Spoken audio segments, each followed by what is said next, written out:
뉴스 속 경제 이슈는 더 쉽고 깊게, 최신 고용 동향은 더 빠르게 전해드리는 고용브리핑 365 시간입니다. 박정윤 기자, 안녕하세요. 네, 안녕하십니까. 오늘 어떤 이슈 준비해 오셨나요? 지난해부터 인구 자연 감소가 시작이 됐습니다. 그 충격을 줄이기 위해서는 생산 인구를 유지를 해야 되는데요. 여성의 경제활동 참여를 늘리고 외국인 인력을 활용하는 방안 등이 거론이 되고 있습니다. 그런데 유력한 해법 가운데 하나인 정년 연장 논의는 아직까지 제대로 이루어지지 않고 있습니다. 왜일까요? 이슈픽에서 짚어보겠습니다.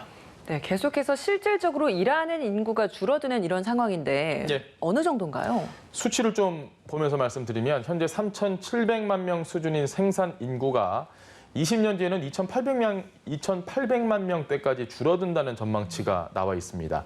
자, 이렇게 생산 인구가 줄면 사회는 어떻게 될까요?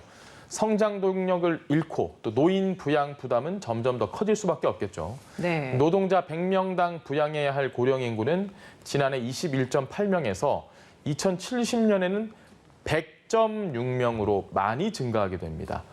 미래 세대가 떠안아야 할 노인 부양 부담이 5배로 대폭 늘어나게 되는 겁니다. 이렇게 인구 자연 감소가 이미 시작된 상황이라면 정년 연장이 대안으로 꼽힐 수밖에 없는데 예.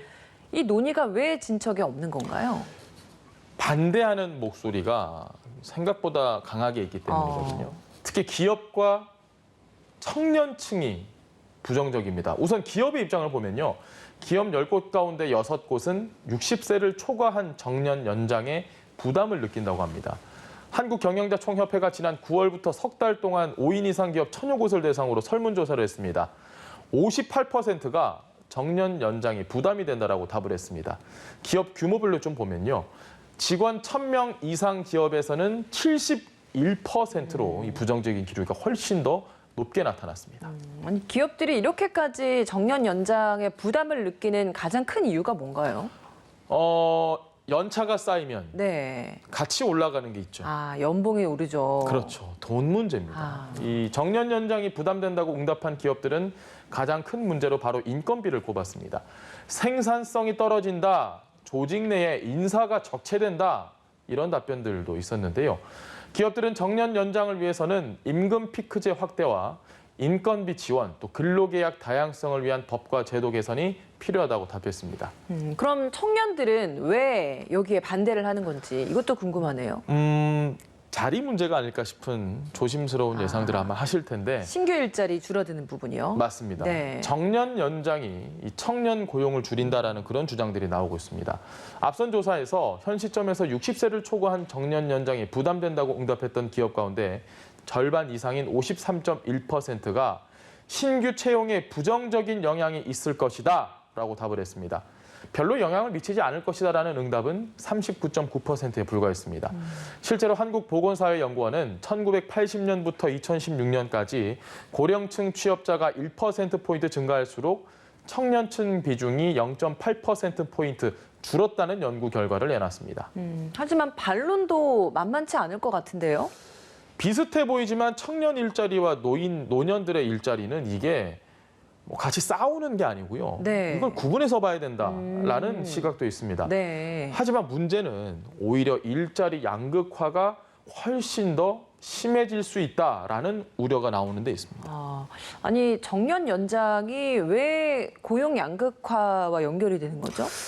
전문가들 얘기를 좀 제가 전해드리면요. 네. 괜찮은 일자리인 공공부문과 또 대기업 정규직에 이게 집중이 될 가능성이 크다고 보는데 2020년 6월 고용노동부 사업체 노동력 조사 부가조사에 따르면 정년제를 운영하는 사업체는 전체의 21.6%에 불과했고 또 기업 규모가 작을수록 정년제 운영 비율이 낮은 것으로 나타났습니다. 해외 사례를 좀 보고 싶어요. 예. 우리보다 먼저 고령 사회로 진입한 대표적인 나라가 일본이잖아요. 맞습니다. 일본은 어떤가요? 일본의 경우에는 2005년에 전 세계에서 가장 먼저 초고령 사회로 진입을 했습니다. 인구 3명 가운데 1명이 65세 이상입니다.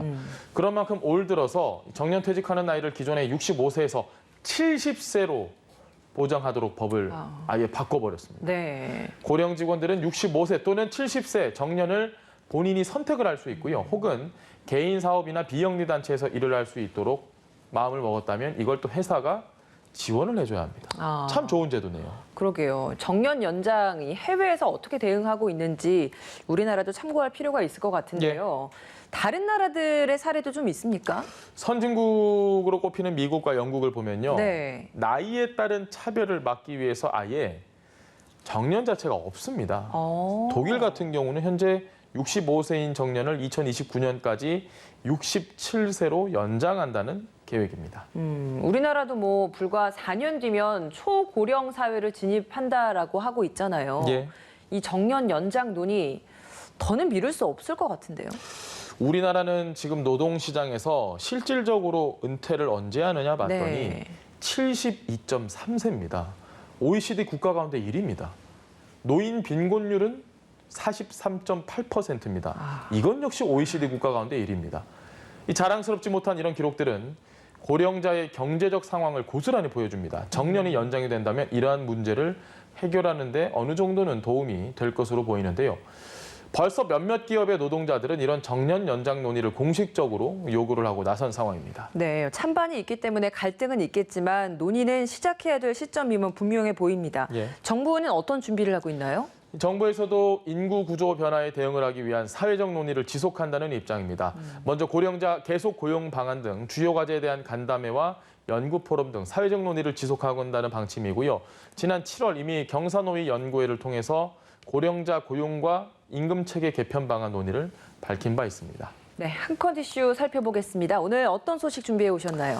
자, 코로나19 장기화 속에 건강검진 좀 못 받으시는 분들이 있다고 합니다. 뭐 암 검진도 그렇고 국가건강검진 아예 못 받았거나 계획도 못 잡으신 분들 많이 계시다고 하는데 연말인데 서둘러야 하는 거 아닌가 이런 생각하시는 분들 마음 조금 내려놓으셔도 될 것 같습니다. 올해 국가건강검진 기간이 내년 6월까지로 연장이 됐습니다.